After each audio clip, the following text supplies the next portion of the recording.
Healthcare and senior care is fraught with problems and challenges, but we're also seeing some amazing new clinical treatments and resources. This show will help illuminate and uncover the good, bad, the ugly in order to equip patients, families, and other healthcare providers. Welcome to Senior Care Confidential.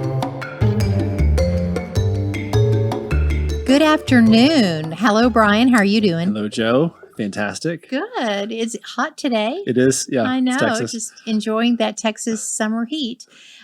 We have a calm from the heat. We're here in this wonderful studio at Real News, and we have a very special guest today. And not only is he an esteemed physician at the Cleveland Clinic. You're beaming already. He is my son. He's my second-born Christian Kyle Alch, Dr. Alch, from the Cleveland Clinic. And Christian has introduced a program called No One Dies Alone to some of the hospitals that he's been affiliated with. So Christian, let's just get started. How did you get involved with No One Dies Alone? Well, first of all, thank you for the introduction. And thank you both for having me on today. So my journey kind of with No One Dies Alone goes back to medical school. I was a part of a couple different organizations in medical school. I was a part of the Gold Humanism Honor Society, which is kind of a honor society that seeks to kind of promote compassion and ethical care and just care of the sick and dying among medical students. And I was part of the John P. McGovern Academy, which is an academy of physicians and medical students that kind of seeks to promote the ideals of a physician named Sir William Osler, who really kind of promoted the idea that you're taking care of not a disease, but a patient with a disease. Yep. And it was with both of those organizations that I had some access to some funding to be able to get a project of kind of my choosing started. And when I was taking some time just kind of reviewing some other kind of grassroots or volunteer efforts that had been started at different hospitals, I came across No One Dies Alone. And of course, I knew quite a bit just about the needs of the elderly and how often our elderly patients do pass without friends or family present from the work of my mom over so many years in hospice care. And there was just something about the program that really kind of resonated with me. It resonated with my heart. And the more I looked into it, the more I just knew this was something I had to be a part of. So that was where I kind of gained my understanding, my interest in No One Dies Alone.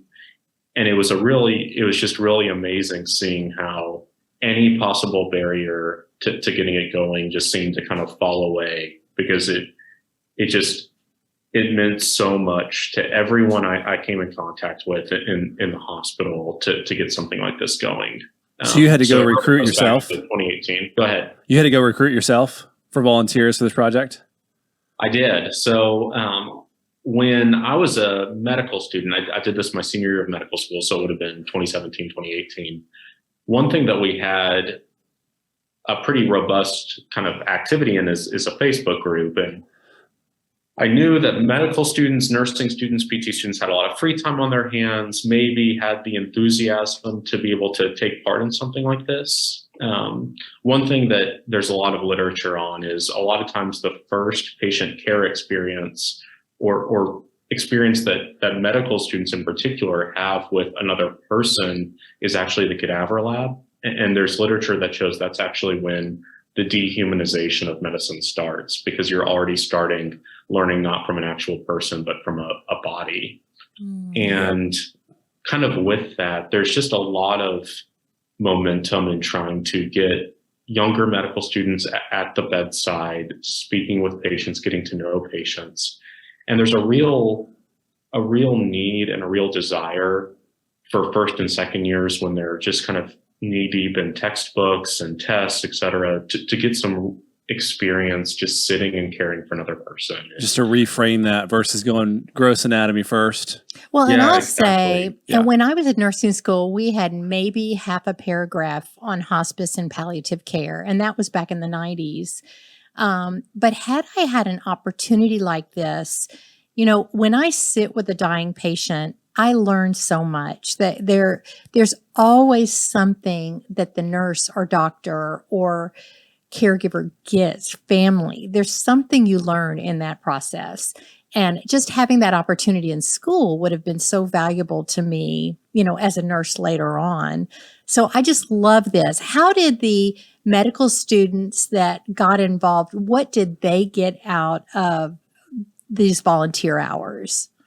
Yeah, absolutely. So really, the amazing thing, and one thing I didn't expect, is as soon as we put this out there to medical students, we had probably 60 respond and say they wanted to be a part of it. Within a few months, we were able to kind of establish a training for the medical students. So we got a palliative care physician to do some teaching on what are the expected changes of a dying patient. Mm-hmm. Wow. We see things like, modeling. We see their breathing become more shallow. What does that mean in terms of, how much longer do we expect this patient's going to live? And we also had some just specific training on how do you enter into that sacred space with a dying patient? And to get to your question, I honestly think one of the most remarkable things about No One Dies Alone is just how people's own gifts and talents just help kind of bless a dying patient in just such a beautiful way. So we had medical students that were, concert violinists that would bring their instruments to the bedside. Wow. We had people bring pieces of poetry that were particularly meaningful to them. So it was really just, people's own kind of like creativity and people's own interest they were able to use in a way that gave that patient someone present with them in the dying process. And honestly, the feedback from the medical students was just incredible. Also just entirely positive. And one thing that we communicated pretty early on is, sometimes stepping right in and being that compassionate companion at the bedside isn't a role that people are necessarily called to immediately. And that's okay. There's so many ways you can serve in No One Dies Alone apart from that. But for the medical students that did have that experience, I think it was just so positive and so rewarding. I remember when I was a new hospice nurse, there was a nurse who was ER and she wanted to do hospice. She felt like it was going to be her calling. And so she rode with me for 2 weeks, and every patient we left, she would sob. Mm-hmm. She would not stop crying. And I said, I just don't know if hospice is for you, because it is a special calling. Not everybody can sit at the bedside. I know for Christian, myself, you, Brian, I have a strong faith, and I just have a hope. And so for me, it's so rewarding to be at that bedside.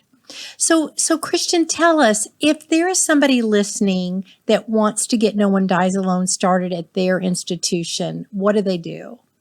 Yeah. So, I think the first thing that I would say is that there's over 500 hospitals across the country that have No One Dies Alone programs. So I think that, just doing a little bit of research, you can actually find probably places nearby, depending on where you live, that you can kind of reach out and even get a taste of what it's like to sit vigil at the bedside of a dying patient. I think for getting it started at your hospital or at your setting, the things that I think are really important are making sure you're involving the right stakeholders. So one thing that was really important to me when I was a medical student is I never wanted No One Dies Alone to be anything that was just kind of a rogue medical student venture or something that would just kind of pop up and flame out as soon as I left. I really wanted it to be kind of embedded in the culture of the hospital. And because of that, it went all through volunteer services. So they did background checks. Everyone got oriented appropriately. Everyone had uniforms, name badges, etc. So I think reaching out to the volunteer service department at your hospital, and then I think also involving the palliative care team. They're really the ones that are kind of the most plugged in on a lot of times patients that might be appropriate for No One Dies Alone. And they're the best resource you can find for things like teaching, for what kind of behavior is appropriate at the bedside of a dying patient, what physical changes you can expect. Those are kind of the two areas that I think are kind of key to prioritize when you're kind of thinking about trying to get something like this started. So that's where I kind of focus my attention in Galveston. I've tried to do something similar at a hospital I work with here in Medina, and kind of the same. I followed the same process, and it's worked incredibly well. I think other people to involve, and that can be really helpful. Chaplains are so well trained in how to enter into that sacred space and how to create a sacred space with a dying patient. So I think leaning in on their experiences. We had a chaplain at the hospital in Medina speak on kind of how you enter into a sacred space and how you can be, what it means to be present with a patient. So those are kind of the things that I would think about. The wonderful thing about No One Dies Alone is that it's not something that requires a ton of resources to develop. The resource you need is people. It's not something that's expensive. Really, you need people to have that same goal in mind, that no one should have to die alone, and really, any kind of possible barrier you'll just see kind of fall away because it just resonates with people's hearts so much. Wow. I have a couple of questions for you. You mentioned that there were, outside of the bedside roles, that there were other things that you could do. If you didn't feel like you were comfortable for that piece of it, what other kind of roles can people fill? Whether it's donations, whether it's scheduling, I don't know what that looks like. Yeah. So, the way that we kind of structured No One Dies Alone in Galveston, Texas, where I got it started with some other like-minded medical students, is we have positions called vigil coordinators. So a vigil is the process of having a compassionate companion at the bedside. These are typically 2-hour shifts. It's actually amazing that seems so long, but it actually, everyone reports it just goes by so quickly. But again, not everyone is called to that role. And the vigil coordinator is kind of the one coordinating that. And essentially the way it works is the nursing staff will have what we used as a pager number. They'll page with the location of a patient that may qualify for No One Dies Alone. The qualifications being in the last 48 to 72 hours of life, not having family or friends present, and having DNR comfort care orders in place. And the vigil coordinator will reach out to the volunteer base to try to schedule people in that 2-hour shift. Kind of around the clock. Mm-hmm. Okay. Now, around the clock is the goal. I think one thing that I try to communicate to my trainees is dying is a process. It's not just a moment, it's a process. So even though we have a goal to maintain a 24-hour presence, even if we can't do that, we're still doing what we can to ensure the patient does not go through the dying process alone. Okay. Now, we had such a robust group of volunteers in Galveston, we could often get a 24-hour presence.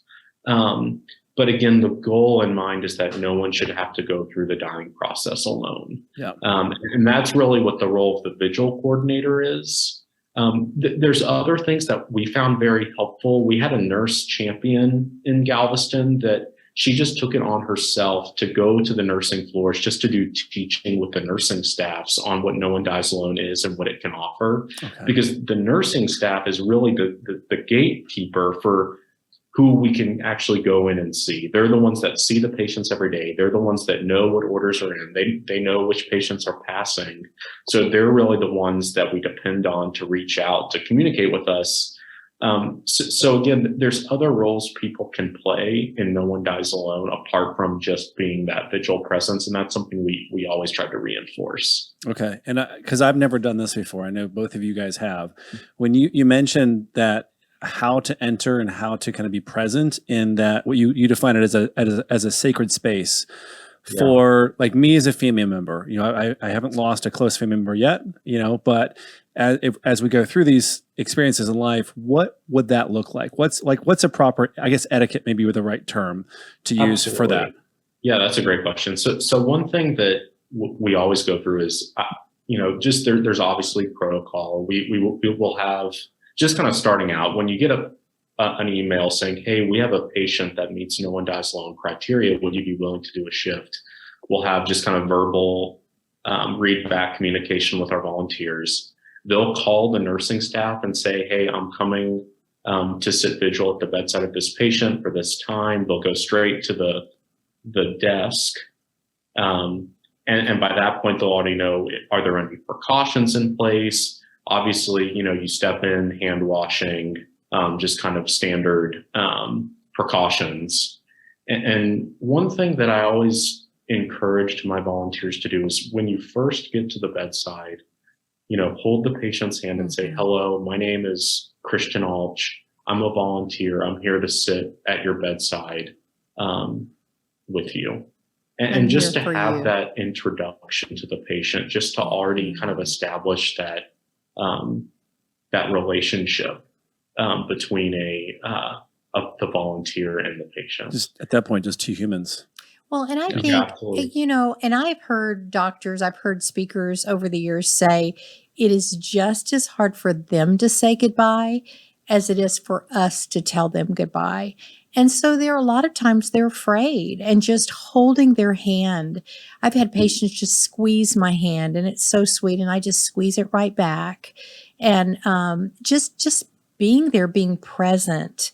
One thing I'll say, Christian, too, like not being on your cell phone or, absolutely, talking to a friend. It's when they're in that process, their world is very small. And just be respectful of that time. Be respectful of that time. And it's an honor to be in their presence in such a sacred time.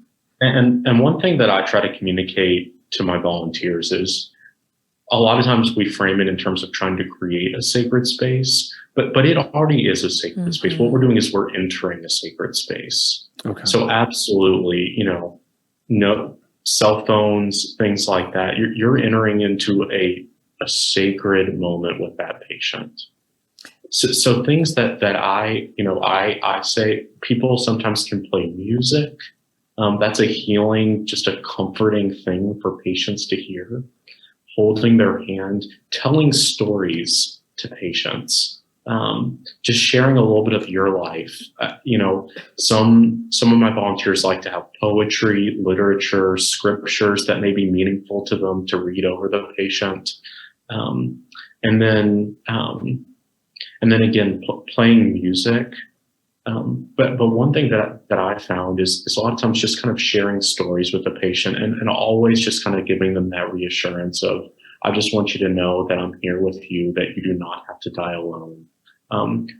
Thank you for allowing me to be in this moment with you. Those are just kind of things that we can just communicate with the patient and just really make sure we're honoring that time we have with them. Sure, that makes sense. So my question is, I've not ever, being a physical therapist, I've never been at a bedside in that last 40 to 72 hours. So can you describe what that experience looks like from the caregiver, from the volunteer's perspective, and from the patient's perspective? Like, what are they seeing? What is the patient experiencing that? Are they conscious? Are they aware of what's happening? Absolutely. Yeah, that's a great question. Before I even get into that, one thing that I do encourage my volunteers is when we step into the space with a dying patient, you have to kind of take off your nursing hat. You have to take off your physical therapy hat. You have to take off your physician hat, because that's not really your role. Your role is to sit vigil and be a compassionate companion. Makes sense. And that's one thing that I actually spoke to the medical students a lot for is, the nurse is there to take care of the patient. They're going to be administering the medications. They're going to be checking in, giving morphine, giving Ativan, giving kind of the end of life comfort care set. Your role is to be the compassionate presence for them. And the things that you're going to see as patients kind of begin to transition, what we say is, when we're getting to days out of life, things like hunger and thirst aren't going to be experienced in the same way. When our body starts to shut down, we don't really have the same urges for things like food or water. So things like you'll walk in and there won't be things like artificial hydration or artificial feedings going on, because that's not comfortable to a dying patient. Their body is shutting down. Okay. Things you'll see modeling of the feet. You'll see their breathing pattern become more erratic, and you'll start to see their breathing actually become shallower towards the end of life. And that's one thing that can be sometimes a little bit startling for families, but what we try to reassure them with is a lot of times some of these physical changes are actually much more distressing on family members than it is on the actual patient. Okay. Now, are they cognitively aware? Are they in and out of consciousness? Yeah. Are they communicating at all? There's so much we don't know. Okay. One thing that we're taught and communicated is that hearing is the last sense that's present. And I tried to communicate that. Again, there's so much we don't know, but really just kind of encouraging my volunteers just to speak encouragement and hope into the patients that they're sitting with. Makes sense. One thing that you'll also see kind of at the bedside is we call it terminal secretions. The more colloquial term is the death rattle. What that is actually pulmonary edema. There's medications that we can administer for that. Again, it's not really, there's no evidence to suggest that that's uncomfortable for the patient, but it can sometimes be uncomfortable for family members. And in this particular case, maybe that is something that could be unfamiliar to someone who has never sat at the bedside of someone who's dying. I think one thing that my volunteers can be are advocates for the patients. So if there is something that the volunteer is seeing that they're not sure about, I encourage them to bring it up with the nurse. Just say like, hey, this is something that I'm seeing right now. Is this something that's expected, or is this something maybe that we can mitigate with medications? Those are very, very valuable questions to ask. Okay, fantastic. Thank you for that. Okay. Yeah. Christian, thank you so much. This has been so informative, and I hope that people watching will get No One Dies Alone in their programs. And it doesn't have to be a hospital. It can be a nursing home setting. It could be a hospice inpatient unit. There's so many opportunities. So how do they get in touch with you if they have questions for you? Absolutely. So if anyone has any questions, I think you can feel free to write into the podcast. I'm sure that my email, I'm happy to have kind of shot out, and I'm happy to answer any questions about my experience or any way I can be helpful. Feel free to reach out at any time. Great. Thank you so much, Christian. Thank you so much. It was thank you. awesome. Great information. We hope you have a great day. Appreciate your time. All right. Thank you so much. Thank you.